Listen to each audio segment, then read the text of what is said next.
ஸ்தோத்திரம். கர்த்தர் உங்களை ஆசீர்வதிப்பாராக. ஒரு சில நேரங்களில் நம்முடைய வாழ்க்கையிலே நாம் எதிர்பார்த்த ரீதியிலே நம்முடைய வாழ்க்கையின் ஆசீர்வாதங்களோ அல்லது நம்முடைய காரியங்களோ இல்லாத வேளைகளிலே நாம் அதை குறித்து மிகவும் கலங்கி போகிறோம்.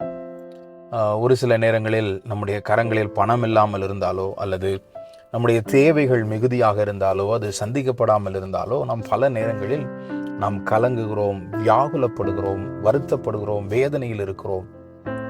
பிரியமான தேவனுடைய பிள்ளைகளே, இங்கே நாம் ஆதியாகமம் 32 அதிகாரம் 10வது வசனத்திலே நாம் பார்க்கும் பொழுது யாக்கோபு சொல்லுகிறார், ஆண்டவரே, நான் இதே இடத்திலிருந்து நான் புறப்பட்டு போகும் பொழுது நான் கோலும் கையுமாகத்தான் புறப்பட்டு போனேன்.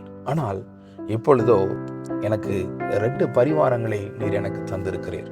பிரியமான தேவனுடைய பிள்ளைகளே, நாம் ஆராதிக்கிற தேவன் நாம் இருக்கிற நிலைமையிலேயே நம்மை வைத்திருக்கிற தேவன் அல்ல.